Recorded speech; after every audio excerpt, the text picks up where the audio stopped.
Pregnant trucker saves dying boy in fog, then freezes when she discovers his true identity. Sarah Mitchell maneuvered her 18-wheeler through the early morning fog, one hand resting protectively on her 7-month pregnant belly. At 32, she was something of an anomaly in the trucking world. A female driver who had chosen to continue working well into her pregnancy, much to the concern of her fellow drivers at Blue Star Trucking. The daughter of a long-haul trucker, Sarah had grown up with diesel in her veins. She'd spent countless summers riding shotgun in her father's truck, learning the rhythms of the road and the unwritten rules of trucker life. When he passed away 5 years ago, Sarah hadn't just inherited his prized Peterbilt, she'd inherited his reputation for being one of the most reliable drivers on the East Coast. Her decision to keep driving while pregnant had raised eyebrows at the truck yard. Even her boss, Mike Thompson, had gently suggested she take an early maternity leave. But Sarah knew she needed the money. Her husband Tom's military deployment had been extended unexpectedly, and with a baby on the way, every extra dollar counted. The other drivers had taken to calling her Mama Bear, a nickname that reflected both their affection and their protective attitude toward her. They'd organized themselves into an informal network, checking in with her via radio and making sure she always had backup nearby on her routes. This particular morning found her on Interstate 95, heading north through Virginia with a load of medical supplies bound for Boston. The fog was unusually thick for April, reducing visibility to mere yards ahead of her massive vehicle. But Sarah was unfazed. She knew this route like the back of her hand. The baby kicked, as if sharing her mother's enjoyment of the road. Sarah smiled, patting her belly. "Just a few more months of this, little one," she murmured. "Then you'll be riding shotgun like Mama used to do." The truck's CB radio crackled with the familiar chatter of other drivers, discussing weather conditions and traffic updates. Sarah listened with half an ear, her mind already planning her next rest stop. Her doctor had been clear about taking regular breaks, and she was determined to prove that a pregnant woman could be just as professional and responsible as any other driver. Little did Sarah know that the fog-shrouded highway ahead held a situation that would test her skills, her courage, and her maternal instincts in ways she could never have imagined. The next few minutes would not only change her life, but would challenge everything people thought they knew about pregnant women behind the wheel of an 18-wheeler. The first hint that something was wrong came through the fog like a ghost, the faint glow of hazard lights blinking weakly on the shoulder of the highway. Sarah narrowed her eyes, automatically easing her foot off the accelerator. Years of experience had taught her that unexpected stops on the interstate rarely meant anything good. As she drew closer, the scene materialized through the mist. A small silver sedan, its front end crumpled against the guardrail. The hazard lights were flashing erratically, suggesting a failing battery. What caught Sarah's immediate attention, however, was the elderly woman standing by the car's rear door, frantically waving her arms. "Breaker 19, Sarah called into her CB radio. "We've got a 1055 at mile marker 147 northbound. Mama Bear's pulling over to check it out." Several voices crackled back with offers of assistance, but Sarah knew the nearest truck was at least 20 minutes behind her. Whatever was happening here, she was on her own. Following proper procedure, Sarah carefully activated her own hazard lights and began the process of pulling her rig onto the shoulder. The maneuver required extra concentration in the fog, but she executed it perfectly, positioning her truck to create a safety barrier between the disabled car and oncoming traffic. As she climbed down from her cab, the elderly woman rushed toward her, moving with surprising speed for someone who appeared to be in her 70s. "Oh, thank God," she cried out. "Please, you have to help us. My grandson, he's having an attack." Sarah's heart rate quickened as she followed the woman to the car. In the back seat, a boy of about 10 was struggling to breathe, his face alarmingly pale. She recognized the signs immediately. Her younger brother had suffered from severe asthma attacks throughout childhood. "His inhaler isn't working," the grandmother explained, her voice shaking. "We were heading to the hospital, but we hit something in the fog." Sarah quickly assessed the situation. The car's front-end damage made it clear it wouldn't be going anywhere, and in this fog, waiting for emergency services could take precious time they didn't have. "Ma'am," Sarah said, her voice calm but authoritative, "I'm going to help you get him into my truck. I can get you to the hospital faster than an ambulance can get here." The woman nodded frantically, already moving to help her grandson. As they carefully transferred the boy to Sarah's truck, his breathing became more labored. The grandmother, who introduced herself as Helen Martinez, explained they were about 30 miles from their intended hospital. "Hang on," Sarah said, helping them into the passenger side of her cab. It was a tight fit, but they managed to get situated with the boy Jimmy propped between them.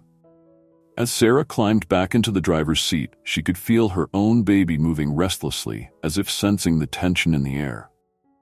"Breaker, this is Mama Bear," she called into the radio. "I've got a medical emergency, code 3. I'm carrying a child in respiratory distress and his grandmother to St. Mary's Hospital. Need all units to help clear a path." The response was immediate. Other truckers began relaying her message up and down the highway, coordinating to move traffic out of her way. In the background, she could hear someone alerting the state police to her situation. As Sarah carefully guided her truck back onto the highway, she knew she was taking a significant risk. Company policy strictly prohibited carrying unauthorized passengers. More than that, attempting this kind of emergency transport while 7 months pregnant went against every safety protocol in the book. But as she glanced at Jimmy's struggling form and his grandmother's worried face, Sarah knew there was no other choice. The fog pressed in around them as she accelerated, her precious cargo now depending entirely on her skill and judgment to get them through safely. The next 30 miles would push Sarah to her limits, testing not just her driving abilities, but her courage and maternal instincts as well. As her truck gathered speed, cutting through the fog like a determined ghost, none of them could have predicted how this impromptu rescue would change all their lives forever. As Sarah navigated through the fog, skillfully maneuvering her massive vehicle while keeping one eye on Jimmy's condition, Helen began sharing details that made the situation even more extraordinary. Between giving her grandson reassuring words, she revealed that they had been en route to a very specific doctor. Jimmy's father, Dr. James Martinez Jr., who was the head of pediatric respiratory medicine at St. Mary's Hospital. "He's been developing a new treatment," Helen explained, her voice tight with worry. "Jimmy was supposed to start the trial today. It could help thousands of children with severe asthma." The revelation hit Sarah hard. This wasn't just about saving one child. Their journey could potentially impact countless lives. She pressed her foot down slightly harder on the accelerator, grateful for the other truckers who were now actively clearing a path for her. Through the CB radio, she could hear the coordinated efforts of her fellow drivers. They had formed a rolling blockade ahead of her, controlling traffic flow and making sure she had a clear route to the hospital. The fog, however, remained their biggest challenge. Another crucial detail emerged when Helen received a call from her son. Dr. Martinez was frantic, not just as a father, but as a physician. "Mom," Helen repeated his words, "he says the trial has to start within the next hour for Jimmy to be eligible. The hospital board is watching this case closely. If Jimmy misses it..." She didn't need to finish the sentence. Sarah understood the implications. The success or failure of this experimental treatment program could determine whether it would be made available to other children suffering from severe asthma. The baby kicked again, forcefully this way, as if urging her mother to push harder, go faster. Sarah smiled grimly, remembering her own brother's struggles with asthma, the countless emergency room visits, the helpless feeling of watching someone you love fight for breath. Through the fog ahead, she could now see the flashing lights of a police escort that had joined their impromptu convoy. The state troopers had been alerted by other truckers and were now helping to clear the way. "CB's lit up like a Christmas tree," Sarah told Helen, trying to keep her calm. "Every trucker from here to Boston knows about Jimmy. We're going to get him there in time." But the most startling revelation came when Helen, while checking her grandson's medical bracelet, mentioned something that made Sarah's heart skip a beat. The treatment Jimmy was supposed to receive had been partially funded by a grant from a foundation that supported military families affected by respiratory issues. My son started researching this when his wife, Jimmy's mother, developed respiratory problems after serving in Iraq, Helen explained. She didn't make it, but James never stopped working on a solution. Sarah felt her throat tighten. Her own husband was currently serving in the same region. The connection made this journey feel even more personal, more crucial. As they passed another mile marker, Sarah did some quick calculations in her head. They were making good time, better than she'd hoped, but they weren't in the clear yet. The fog was still thick, the road treacherous, and she had precious cargo to protect. Not just Jimmy and Helen, but her own unborn child. This discovery of the interconnected nature of their lives, the military connection, the potential impact on other families, the coordinated effort of an entire trucking community, gave their journey a deeper meaning. Sarah realized she wasn't just transporting a sick child. She was part of something much bigger than herself. With 15 miles left to the hospital, Sarah faced a critical decision. The main highway was growing increasingly congested despite the escort, and her GPS was showing a severe backup ahead due to construction. There was an alternate route, a service road she knew well from her years of driving, but it wasn't technically approved for trucks her size. Taking that road would mean violating multiple regulations. It would also mean a bumpier ride, which concerned her given her pregnancy. But as Jimmy's breathing became more labored, Sarah knew she had to make a choice. "Hold on tight," she announced, smoothly guiding her truck onto the exit ramp. "We're taking the scenic route." The consequences of her decision became apparent immediately. The service road was narrow, with low-hanging branches that scraped against her trailer. Every bump and turn required intense concentration, her hands steady on the wheel as she navigated the challenging terrain. Her CB radio crackled with concerned voices from other drivers who could no longer follow her route. The police escort had to drop back as well, the road too narrow for multiple vehicles. Sarah was now truly on her own. The physical toll of the rough road soon made itself felt. Each jolt sent uncomfortable ripples through her pregnant belly, and she could feel a dull ache building in her lower back. But Sarah gritted her teeth and pressed on, knowing that every minute counted for Jimmy. Her decision had professional consequences as well. Her GPS tracker would show she had deviated from her approved route, which meant automatic flags in the system. She could lose her commercial license, her job, everything she had worked so hard to build. Helen seemed to sense her concern. "We'll tell them," the older woman said firmly. "We'll tell everyone how you saved Jimmy's life. They can't punish you for that." But Sarah knew it wasn't that simple. Insurance companies and regulatory boards didn't make exceptions for good intentions. She had willfully violated safety protocols while carrying unauthorized passengers, all while 7 months pregnant. The baby kicked again, harder this time, making Sarah wince.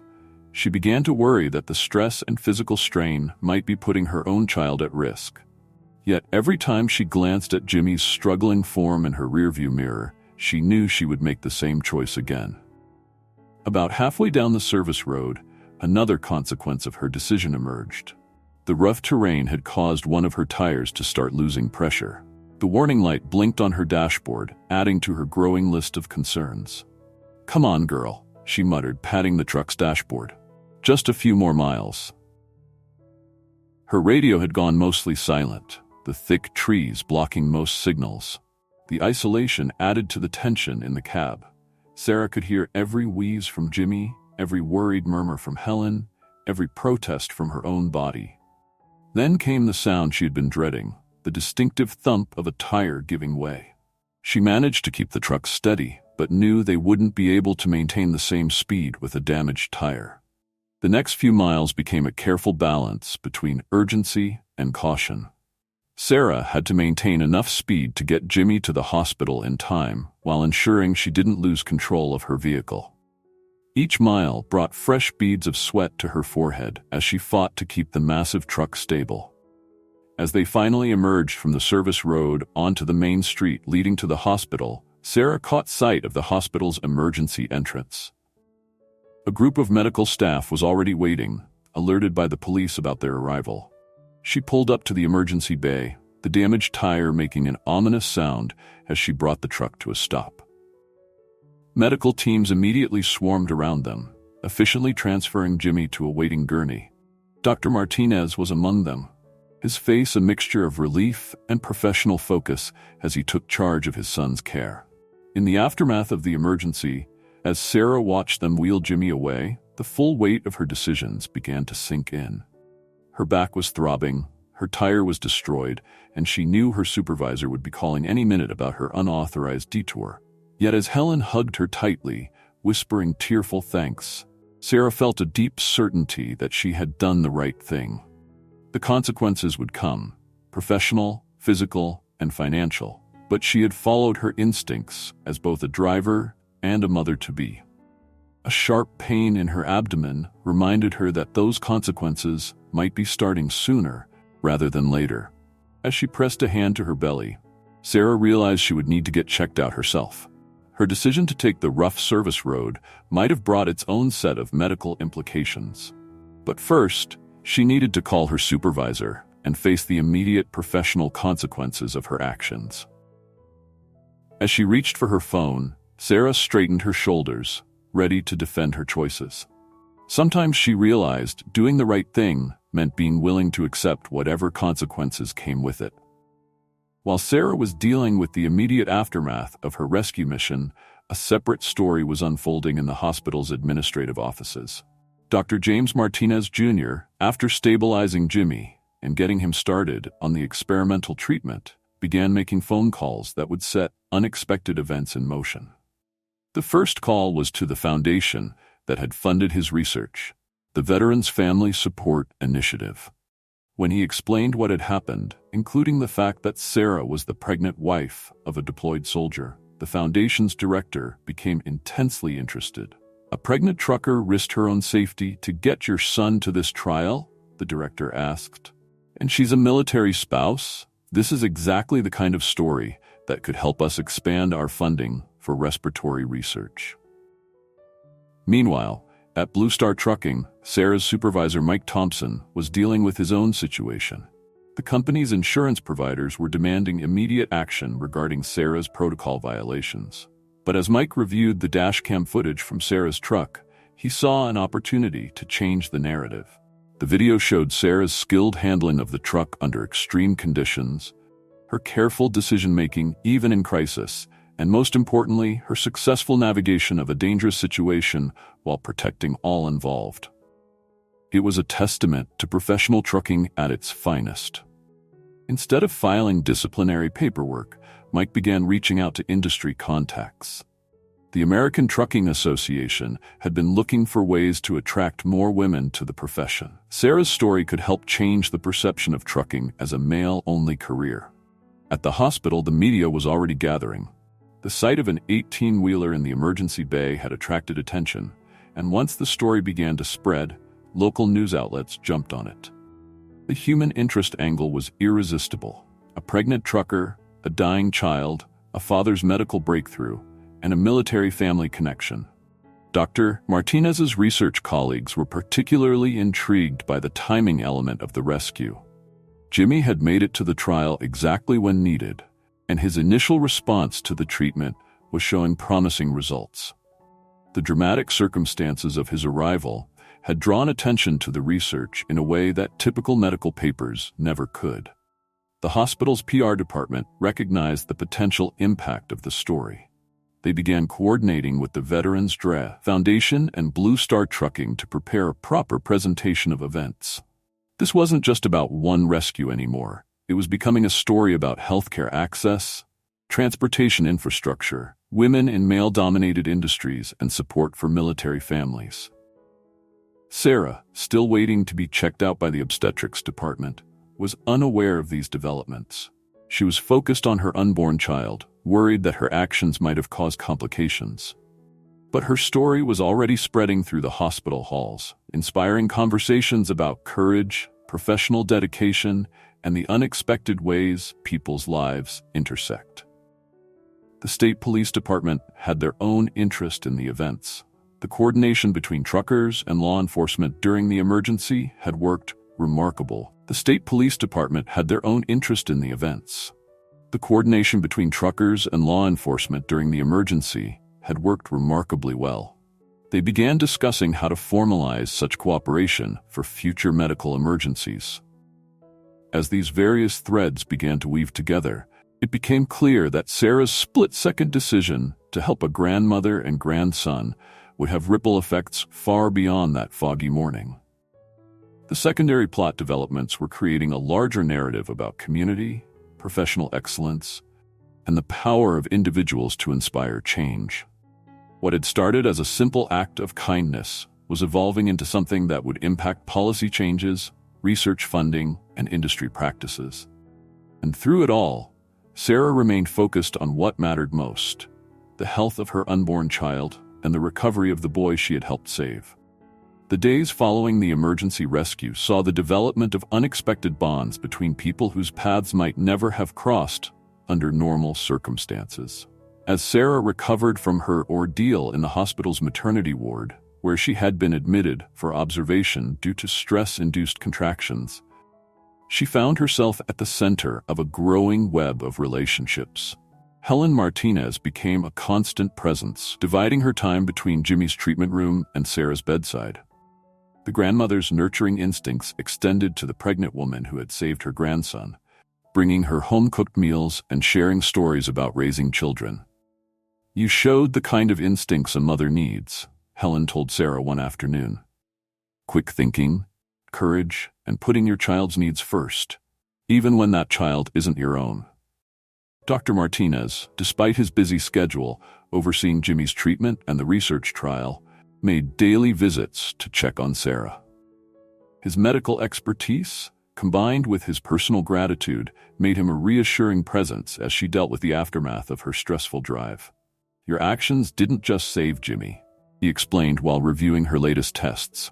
"The timing of his arrival, the attention it's drawn to our research, you've potentially helped thousands of children we haven't even met yet." A particular bond formed between Sarah and Jimmy.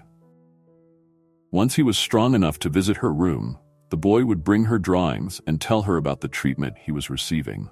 His natural curiosity about her truck and her baby helped forge a connection that went beyond their shared emergency experience. "Will you teach me to drive a truck someday?" he asked, causing both Sarah and his grandmother to laugh. The relationship between Sarah and her fellow truckers evolved as well. What had been casual radio friendships deepened into genuine brotherhood. The drivers who had helped clear her path that foggy morning now took turns visiting, bringing news from the road and updates about a fund they had started to help with any legal expenses she might face. Even Sarah's supervisor, Mike Thompson, showed a different side of himself. Instead of the expected disciplinary action, he became one of her strongest advocates, working to change company policies regarding emergency situations. "You've made us all proud," he told her during a visit. "You've shown what this industry is really about. Not just moving cargo, but being part of a community that helps people." Perhaps the most significant relationship development was between Sarah and her unborn child. The experience had created a deeper appreciation for the fragility and preciousness of life. Each kick and movement now carried extra meaning, a reminder of the responsibility and joy of motherhood. Her husband Tom, though still deployed, became more present in her life through increased communication. The military had arranged for special video calls after hearing about the incident, and their conversations took on new depth as they discussed the implications of her actions and their upcoming parenthood. "You're already an amazing mother," Tom told her during one call, his voice thick with emotion. "Our kid is lucky to have you." The hospital staff, particularly the nurses in the maternity ward, adopted Sarah as one of their own. They saw in her a kindred spirit, someone who understood the importance of being there for others in crucial moments. As these relationships deepened and intertwined, they created a support system that would prove invaluable in the weeks to come. The connections formed during this period went beyond traditional boundaries of profession, age, and background, united by a shared experience and mutual respect. One evening, As Sarah sat in her hospital room, surrounded by get-well cards, visitor logs, and evidence of these growing relationships, she realized that her life had been enriched in ways she never expected. What had started as a solitary decision in a fog-bound truck had blossomed into a network of meaningful connections. The relationships that developed during this time would continue to grow and evolve, creating lasting bonds that would support everyone involved through future challenges and celebrations. It was a reminder that sometimes the most meaningful connections come from moments of crisis, when people's true characters are revealed. The climactic moment arrived a week after the rescue, on the day Sarah was finally cleared to leave the hospital. As she prepared for discharge, a commotion outside drew her to the window. What she saw made her catch her breath. A motorcade of vehicles was pulling into the hospital parking lot. Leading the procession was a line of gleaming semi-trucks, each bearing the Blue Star Trucking logo, their horns sounding in a coordinated salute. Behind them came police motorcycles, their lights flashing, followed by several official-looking black SUVs. A news van brought up the rear, its satellite dish extended and ready for broadcast. Helen burst into the room, practically bouncing with excitement. "Sarah, you need to come downstairs. Everyone's here. The governor, the Veterans Foundation Board, the Trucking Association representatives, everyone." Before Sarah could process this information, Dr. Martinez appeared with a wheelchair, hospital policy for discharge, and a broad smile. "Ready to make history?" he asked, helping her into the chair. As they made their way to the hospital's main entrance, Sarah could hear the rumble of truck engines, mixing with the murmur of a gathered crowd. Jimmy, now looking healthy and energetic, ran up to walk beside her wheelchair, chattering excitedly about the trucks outside. The hospital doors opened to reveal a scene that took Sarah's breath away. The parking lot had been transformed into an impromptu ceremony space. Rows of chairs faced a small podium, filled with a mix of truckers in their work clothes, medical staff in white coats, military personnel in uniform, and officials in business suits. Mike Thompson stepped forward to help Sarah from the wheelchair to a seat of honor in the front row. As she settled in, her baby kicked vigorously, as if sensing the excitement of the moment. The governor took the podium first, announcing several initiatives inspired by Sarah's actions. A new emergency response protocol for commercial drivers, increased funding for military family support, and a scholarship program for women entering the trucking industry. Then came the representative from the Veterans Foundation, revealing that Dr. Martinez's research program would receive full funding for the next 5 years. Jimmy's successful treatment had proven to be the breakthrough they needed. But the most emotional moment came when a special video call was broadcast on the large screen that had been set up. There was Tom, in his military uniform, live from his deployment location. His voice cracked as he spoke about his pride in his wife's actions and announced that he had been granted emergency leave to be present for their baby's birth. As tears streamed down Sarah's face, her fellow truckers began a time-honored tradition, a chorus of horn blasts that echoed across the parking lot. The sound was joined by police sirens and applause, creating a symphony of celebration that seemed to make the very ground vibrate. Standing there, surrounded by the unlikely family she had formed, Helen and Jimmy beaming beside her, her trucking colleagues showing their support, medical staff and officials witnessing the moment, Sarah felt her baby kick again. This time, though, it was different. Stronger, more insistent. Her eyes met Dr. Martinez's, and he was already moving toward her, his medical instincts kicking in. "I think," Sarah said, laughing through her tears, "our little one wants to join the celebration." The crowd's cheers turned to concerned murmurs as Sarah was quickly whisked back into the hospital. Her baby, it seemed, had decided to make its own dramatic entrance into the world, turning an already momentous day into something even more extraordinary. As Sarah was rushed back into the hospital, the gathered crowd outside transformed from a celebration into a support network. The truckers immediately began coordinating with the police to ensure clear routes for any necessary medical personnel or emergency vehicles. Helen took charge of communicating with Tom's military liaison to expedite his travel arrangements. Inside the delivery room, Sarah found herself surrounded by a unique blend of medical expertise. Dr. Martinez, though not an obstetrician, stayed nearby out of both friendship and medical duty. The maternity team that had cared for her during her hospital stay moved with practiced efficiency, preparing for what appeared to be a premature but not dangerously early delivery. "Your blood pressure is elevated," the lead obstetrician, Dr. Chen, explained calmly. "We're going to try to slow things down. Give your husband a chance to get here." The next few hours became an exercise in careful management, both medical and logistical. Outside, Mike Thompson worked with military officials to arrange emergency transportation for Tom from his base to the nearest airport. The trucking community activated its network, with drivers offering to relay Tom from the airport to the hospital if necessary. Sarah, between contractions, found herself at the center of multiple resolution attempts. The medical team worked to manage her labor, while various officials tried to complete their ceremonial duties. The governor's aide kept popping in, trying to coordinate the presentation of various awards and certificates around the imminent birth. With all due respect, Helen finally told the aide firmly, "The baby's arrival takes precedence over any ceremony." This sentiment was echoed by the gathered crowd outside, who maintained their vigil but respected the need for calm and order. The truckers took turns organizing food runs and coffee deliveries for those waiting, turning the parking lot into an impromptu support center. Jimmy, drawing on his recent experience as a patient, appointed himself Sarah's special assistant, fetching ice chips and providing updates to the crowd outside. His presence seemed to help keep Sarah calm as she waited to see if Tom would make it in time. The various threads of resolution began to come together as evening approached. Tom's military transport touched down at the nearest airbase, where a police escort was waiting. The truckers had arranged a rolling roadblock to ensure his swift passage to the hospital. Meanwhile, Dr. Chen's efforts to slow Sarah's labor showed signs of success.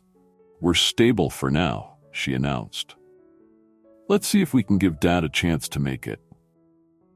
The waiting time was filled with attempts to resolve other pending matters. Mike Thompson worked with legal representatives to finalize the paperwork protecting Sarah's job and licenses. The Veterans Foundation representatives collaborated with hospital administrators to document how the publicity from Sarah's story had impacted support for Dr. Martinez's research. Even the insurance companies, initially poised to create problems over Sarah's emergency drive, found themselves navigating toward a positive resolution. The combined pressure from public opinion, government officials, and the trucking industry's solidarity made it clear that punitive action would be unwise. As night fell, the hospital parking lot remained full, lit by truck headlights and the occasional flash of news cameras. The crowd had thinned but maintained a core group of supporters: truckers, medical staff, and others who felt invested in this story's resolution. Inside, Sarah's labor continued to progress slowly but steadily. The medical team maintained their careful balance of monitoring both mother and baby while trying to buy time for Tom's arrival. Every few minutes, someone would provide an update on his progress. "He's cleared Baltimore, passing Philadelphia, less than an hour away." The attempted resolution of all these various elements, medical, professional, personal, and public, created a complex web of activity around Sarah's delivery room. Each group played its part in trying to ensure the best possible outcome for this story that had captured so many people's hearts. Finally, just as Dr. Chen was announcing that they couldn't delay things any longer, a commotion in the hallway heralded a new arrival. Tom, still in his combat boots and desert camouflage, burst into the room, having made it just in time. The reunion between husband and wife was brief but intense, interrupted by another contraction. As Tom took his place at Sarah's side, the various threads of resolution seemed to align. The medical team focused fully on the delivery. The crowd outside waited in anticipation, and the family that had formed around Sarah prepared to welcome its newest member. The attempt at resolving all the complex elements of this situation had largely succeeded, though not always in the ways originally planned. As Sarah began the final stages of labor, supported by her husband and surrounded by care, it became clear that sometimes the best resolutions come not from careful planning, but from the collective effort of people working together toward a common goal. The birth of Sarah and Tom's daughter, whom they named Hope Martinez Mitchell. The middle name, a tribute to the family whose lives had intertwined with theirs, marked a clear turning point in everyone's lives. The baby's arrival, healthy despite being slightly premature, seemed to signal a new chapter not just for her family, but for everyone involved in their story. The days following Hope's birth saw a series of announcements that would set new directions for all involved. Blue Star Trucking, in partnership with the Veterans Foundation, launched a program specifically designed to recruit and train military spouses for careers in trucking. Sarah was named as the program's first director, allowing her to combine her expertise with her new role as a mother. Dr. Martinez's research received unprecedented attention and support. The story of Jimmy's emergency journey to treatment had highlighted the need for accessible medical care, leading to a new initiative for mobile treatment centers equipped to handle respiratory emergencies. The trucking industry itself began moving in a new direction, with Sarah's story catalyzing changes in policies regarding emergency response and family-friendly practices. The image of a pregnant trucker successfully managing a crisis situation challenged long-held stereotypes about who could excel in the profession. Helen and Jimmy became regular fixtures in Sarah and Tom's lives, with Jimmy declaring himself Hope's unofficial big brother. The relationship between the families grew stronger, creating a support network that bridged military, medical, and trucking communities. The hospital established a new protocol for handling emergency medical transport situations, incorporating lessons learned from Sarah's improvised rescue. The cooperation between truckers, law enforcement, and medical personnel became a model for other institutions. For Sarah and Tom, the turning point meant re-evaluating their priorities and plans. Tom requested and received a transfer to a training position that would keep him closer to home, while Sarah found ways to balance her new administrative role with motherhood.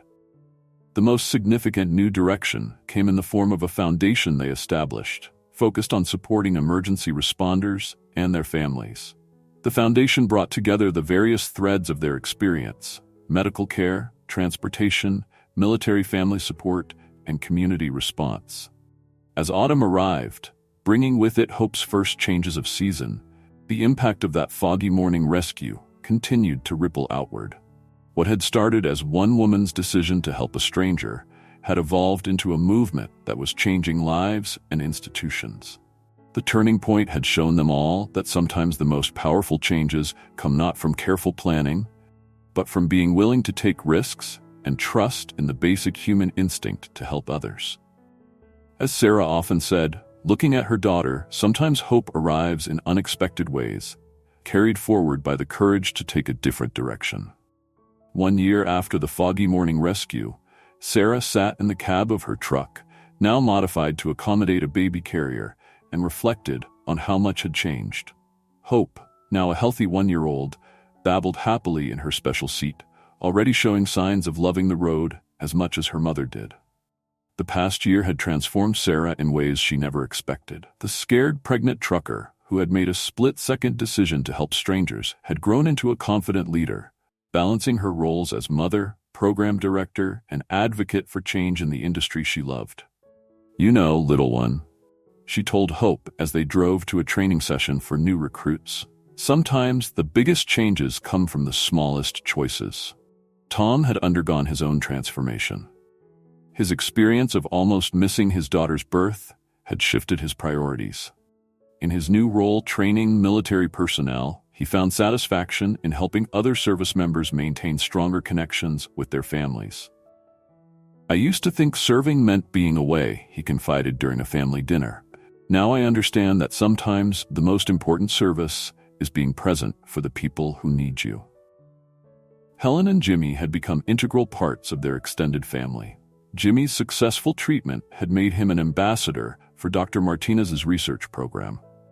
The once shy boy now confidently shared his story at medical conferences, inspiring other families facing similar challenges. Dr. Martinez himself had evolved from a focused researcher into a passionate advocate for accessible medical care. His program, expanded through the attention and funding Sarah's story had attracted, now operated mobile treatment units that could reach patients in remote areas. Sarah didn't just save Jimmy that day, he often said at fundraising events. She showed us all how to think differently about emergency response and patient care. Mike Thompson, who had once worried about liability issues, now proudly showcased Blue Star Trucking's innovative programs for family support and emergency response. The company had become a model for others in the industry, proving that compassion and profitability could coexist. The trucking community itself had grown, becoming more inclusive and supportive. Sarah's story had attracted more women to the profession, many of them military spouses who found in trucking both financial independence and a sense of purpose. Each member of this unlikely family had learned valuable lessons about courage, connection, and the ripple effects of kindness. They had discovered that growth often comes not from careful planning, but from being willing to take risks for others. Sarah's fellow drivers, who had once called her Mama Bear with protective concern, now used the nickname with respect and admiration. She had shown them that strength comes in many forms, and that sometimes the most powerful acts of courage come wrapped in everyday decisions. As she pulled into the training center's parking lot, Sarah caught sight of a familiar silver sedan. Helen and Jimmy arriving for the Foundation's monthly meeting. Hope squealed with delight, recognizing the car and knowing her honorary big brother would soon be there to play with her. Looking at her daughter's joyful face, Sarah reflected on how that foggy morning had changed not just their lives, but their understanding of what family, community, and success really meant. They had all grown in ways they never expected, learning that the greatest growth often comes from the simplest acts of human kindness. On the anniversary of the rescue, a different kind of motorcade arrived at the Blue Star Trucking Yard. This time, it wasn't official vehicles and news vans, but a parade of trucks decorated with balloons and banners, each driven by a graduate of the program Sarah had helped create. The parking lot was filled with families, military spouses who had found new careers, children who had received treatment through the mobile medical units, and the extended family that had grown from one foggy morning's decision. Hope, perched on Tom's shoulders, clapped with delight as Jimmy demonstrated his now perfect breathing for a group of medical students. Helen and Dr. Martinez sat together, watching the next generation of their unusual family play and grow. Sarah stood at the podium, preparing to address the gathering. Her truck, the same one that had carried Jimmy to safety a year ago, stood behind her, now emblazoned with the logo of their foundation, Hope on the Highway. "A year ago," she began, "I made a choice that seemed simple at the time, to help a grandmother and grandson in need. What I didn't know was that choice would show us all something important. That the biggest changes often come from the smallest acts of kindness. That family isn't always about blood, and that hope can arrive in the most unexpected vehicles." As she looked out at the faces before her, truckers and doctors, military families and medical patients, all bound together by one morning's events, Sarah understood that their story had become more than just a dramatic rescue. It had become a testament to the power of compassion, the strength of community, and the endless possibilities that arise when people choose to help one another.